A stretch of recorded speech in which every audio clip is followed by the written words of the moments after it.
कुछ दिन पहले मैंने एक वीडियो देखा था जिसमें सीबीएसई के सेक्रेटरी साहब ने एक किताब की चर्चा की थी, दीवा स्वप्न। और उन्होंने ये भी कहा कि प्रत्येक प्रिंसिपल और टीचर को एक किताब पढ़नी चाहिए। मेरी दिलचस्पी हुई, मैंने ऑनलाइन एक किताब मंगवाई और पढ़ी। उसमें जो लिखा हुआ है वही मैं इस वीडियो में शेयर करने वाला हूँ। एक वकील की कहानी है, वकील से टीचर बनने की कहानी है। ये लगभग 100 साल पहले की बात है। गिरजा शंकर गुजरात के भावनगर में रहते थे। उन्हें ये लगता था कि बच्चों को जिस तरीके से पढ़ाया जाता है वो ठीक नहीं है, क्योंकि स्कूलों में बच्चों को बिना समझे चीज़ें रटवाई जाती थी और पिटाई भी होती थी बच्चों की, जिन्हें बच्चे याद कर लिया करते थे डर के मारे और फिर पास हो जाया करते। तो उन्हें लगा कि ये तो ठीक है, लेकिन मेरी बात मानेगा कौन? जब तक मैं जो सोचता हूं वो करके नहीं दिखाऊंगा तो बात में वजन नहीं आएगा। अब इसके लिए बच्चे चाहिए पढ़ाने के लिए।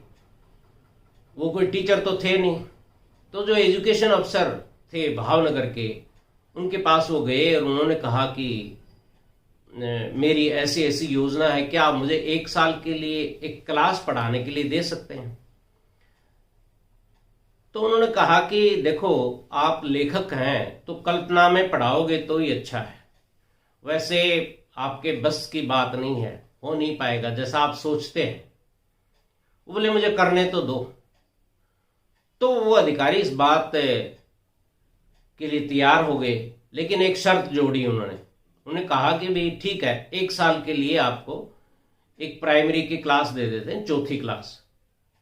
पास में एक स्कूल है, उसके हेडमास्टर साहब को कह दिया, पर रिजल्ट खराब नहीं होना चाहिए बच्चों का। वो बोले कोई बात नहीं, रिजल्ट खराब नहीं होगा। अब वो बहुत खुश हुए, लौट के आए और अगले दिन जब स्कूल में गए तो क्या हुआ, गीजू भाई ने मन ही मन बहुत सारी योजनाएं बनाई थी। वो इतने उत्साहित थे कि पहले दिन स्कूल खुलने से काफी पहले ही वहां पहुंच गए, अभी कोई आया भी नहीं था। और उन्होंने सोचा कि बच्चों का दिल जीतना है, कैसे शांति और अनुशासन कायम करना है। थोड़ी देर में हेडमास्टर साहब आ गए, वो उनको 4थी क्लास में छोड़ आए और ये कहा कि बच्चों, आज से ये आपके टीचर हैं और ये जैसा कहते हैं वो बात आपको माननी है। जैसे ही उन्होंने उनको चुप कराना चाहा, बच्चे उनके कंट्रोल में नहीं आए। बच्चे इधर उधर दौड़ रहे थे, कुछ मुस्कुरा रहे थे, कोई अकड़ के चल रहा था, कुछ बच्चे तरह तरह की आवाजें निकाल रहे थे। तो वो अपनी योजना बना के आए थे, वो भूल गए। उन्होंने कहा कि ये तो बड़ी मुसीबत है। थोड़ी देर में वो बिल्कुल परेशान हो गए। तब उनको एक आइडिया सूझा। उन्होंने कहा कि बच्चों, आज हम कोई काम नहीं करेंगे, आज आप लोगों की छुट्टी है। अब छुट्टी शब्द सुनते ही सारे बच्चे एकदम बाहर भागे, थैला उठा करके, छुट्टी छुट्टी छुट्टी। पूरे स्कूल में शोर मच गए। जो दूसरी क्लासें थी वो डिस्टर्ब हो गई और बच्चे उचक उचक के देखने लगे।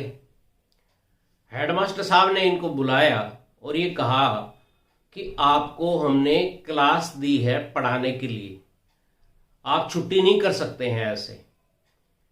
वो बोले कि बच्चों का मूड ही नहीं था। उनका मूड हो या नहीं हो, स्कूल का एक टाइम है, उतनी देर तक स्कूल लगेगा।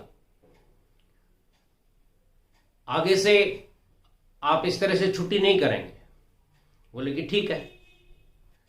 वो घर चले गए और अगले दिन क्या करना है क्लास में, इसके लिए वो योजना बना करके आए थे। जब दूसरे दिन पहुंचे क्लास में तो बच्चे फिर से चिल्लाने लगे, मास्टर जी आज भी छुट्टी करेंगे, छुट्टी करेंगे, छुट्टी छुट्टी।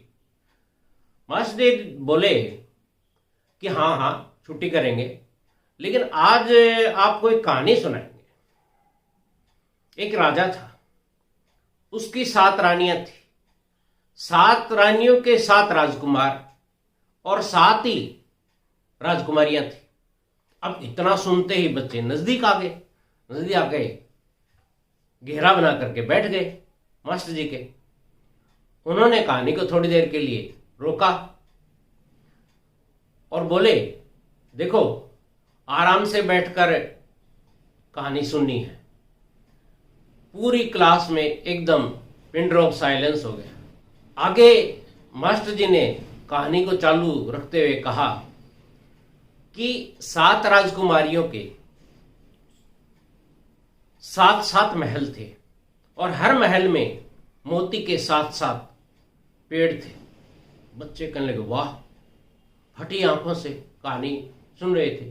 पूरी क्लास में सन्नाटा छा गया, किसी के हिलने डुलने की भी आवाज नहीं आ रही थी। जो दूसरी क्लासों के टीचर थे और हेडमास्टर साहब, उनको ये लगा कि आज इनकी क्लास में इतनी शांति कैसे है। अब कहानी को बीच में ही रोककर मास्टर जी ने पूछा कि जरा बताओ, अगर छुट्टी चाहिए तो फिर कहानी बंद कर देते हैं। बच्चे एक साथ चिल्लाएंगे, नहीं नहीं नहीं नहीं, कहानी सुनेंगे हम, हमें छुट्टी नहीं चाहिए। ठीक है, फिर कहानी को आगे बढ़ाते हैं। इसके बाद उन्होंने आगे कहानी शुरू की और घंटी बजने तक कहानी सुनाते रहे। अब घंटी बज गई लेकिन बच्चे बैठे रहे। उन्होंने कहा कि मास्टर जी कहानी पूरी कीजिए, उसके बाद ही हम जाएंगे। बोले, नहीं बच्चों, बची हुई कहानी आपको कल सुनाएंगे।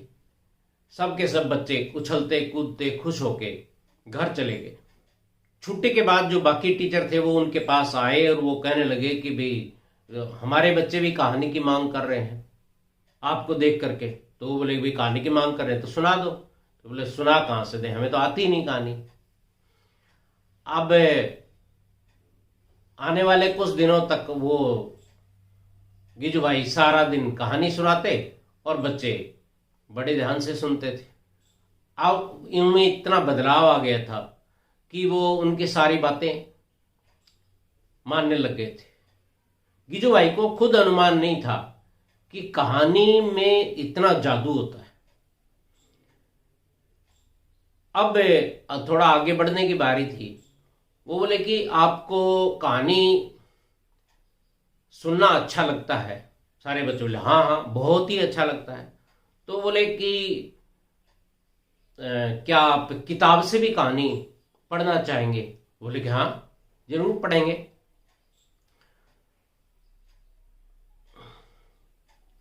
अब उनका मन था कि क्लास में एक छोटी सी लाइब्रेरी बना दें, कहानियों की किताबें खरीदें, लेकिन खरीदें कहाँ से? वो बड़े साहब से फिर मिलने गए। उन्होंने प्रोग्रेस बताई। बोले कि मैंने सुना है कि तुम सारा दिन कहानी सुनाते रहते हो बच्चों को। तो बोले, ऐसा ना हो कि सारा साल तुम करो और बाद में रिजल्ट खराब हो जाए। बोले कि ऐसा नहीं होगा, मेरे ऊपर भरोसा किया। एक दिन गिजू भाई ने कहा कि भाई आज ठीक है, आज हम खेलेंगे। और सारे बच्चे दौड़ते हुए मैदान में चले गए। खो खो का खेल खेला इन्होंने।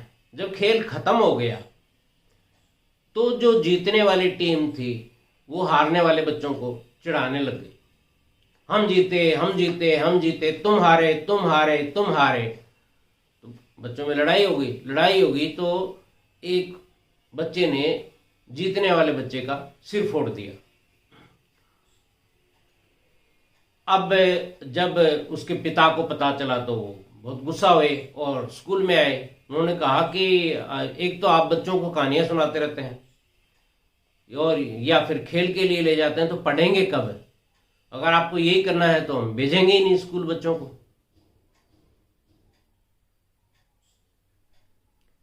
वो बोले कि ठीक है। उन्होंने एक बदलाव किया कि खेलेंगे, लेकिन ऐसा खेल नहीं खेलेंगे जिसमें हार जीत हो, क्योंकि इसमें हारने वाले को बुरा लगता है। इस बीच मास्टर जी है उन्होंने 15 किताबें कहानियों की अपने पैसे से खरीद ली, जुटा ली। उनका एक छोटा सा पुस्तकालय बना लिया। अगला स्टेप ये था कि उनको डिक्टेशन लिखवानी थी बच्चों को। कहा कि मैं बोलूँगा और आप लिख करके दिखाइए। अब कहानियों की किताब में से एक किताब उन्होंने बोली, बच्चों ने रुचि लेकर के डिक्टेशन लिखी, लेकिन उन्होंने देखा कि जो बच्चों की हैंडराइटिंग है उसमें वर्तनी की गलतियां बहुत ज़्यादा थी। बच्चे बोले कि आपने जो टेस्ट लिया है डिक्टेशन का उसमें नंबर दो। वो बोले कि भाई नंबर नहीं दूंगा मैं, नंबर थोड़ी मिलते हैं। क्योंकि वो ये नहीं चाहते थे कि नंबर दे करके बच्चों को निरुत्साहित किया जाए, क्योंकि गलतियां तो उन्होंने करी थी लिखने में, पर सुधारने का तरीका था, वो उसको सुधारना चाहते थे। तो वो बोले कि आप है ना अदला बदली करो अपनी स्लेट की और एक दूसरे की वर्तनियां ठीक करो। अब कहानियों से थोड़ा आगे बढ़े, जो इतिहास की किताब थी उसे पढ़ाने के लिए उन्होंने जो इतिहास की कहानियां थी उसकी कविताएं बना ली, छोटे छोटे गाने बना ली और मिल करके उन गानों को गाते थे। उन दिनों ये रिवाज था कि साल में एक बार अंग्रेज अफसर स्कूल का इंस्पेक्शन करने के लिए आया करते थे। उसके लिए स्कूल में तैयारियां की जाती थी। तो इसी तरह एक दिन बड़े साहब का दौरा था। अध्यापकों ने बच्चों को भाषण और कविताएं रटवाए थे, उस प्रोग्राम के दौरान सुनाई जानी थी। गीजू भाई को ये काम थोड़ा अच्छा नहीं लगा। उन्होंने कहा कि भाई मैं इस प्रोग्राम में भाग नहीं लूंगा। तो स्कूल के जो हेडमास्टर थे वो कहने लगे कि भाई ये तो परंपरा है, हर साल ही ऐसा होता है, तो भाग तो आपको लेना पड़ेगा। इतने बड़े अफसर हैं, वो नाराज नहीं होने चाहिए। गीजू भाई जिद पर अड़ गए। वो बोले कि नहीं नहीं, मैं अपने बच्चों को रटवाऊंगा नहीं कुछ भी, और ना ही वो इस तरह से तैयारी करेंगे। आखिर में इस बात पे सहमति हुई कि जो गीजू भाई की क्लास है, चौथी क्लास है, वो अपना अलग से प्रोग्राम देगी और उसके लिए कोई तैयारी नहीं करेंगे। लेकिन ठीक है, मुख्य कार्यक्रम हुआ, बच्चों ने कविताएं सुनाई। आखिर में जो साहब आए थे उन्होंने तारीफ की बच्चों की और एक छोटा सा स्पीच दिया। इसके बाद गीजू भाई के बच्चों की बारी थी। बच्चों ने एक नाटक तैयार किया था। उसकी खास बात यह थी कि उसकी कोई स्क्रिप्ट नहीं थी। एक बच्चा सिपाही बना था, दूसरा ढोलक बजा रहा था, तीसरे ने चूहे की भूमिका निभाई और एक और बच्चा दर्जी की भूमिका निभा रहा था। और डायलॉग वो खुद ही बोल रहे थे जो उनको जच रहा था। न उनके पास कोई ड्रेस थी, न ही रंगमंच पे कोई सजावट की गई थी। लेकिन जो अंग्रेज अफसर थे उनको ये जो बच्चों का अभिनय करने का तरीका है और उनकी स्वाभाविकता थी वो बहुत अच्छी लगी। वो कहने लगे कि भाई एजुकेशन तो ये है, बाकी सब बकवास है।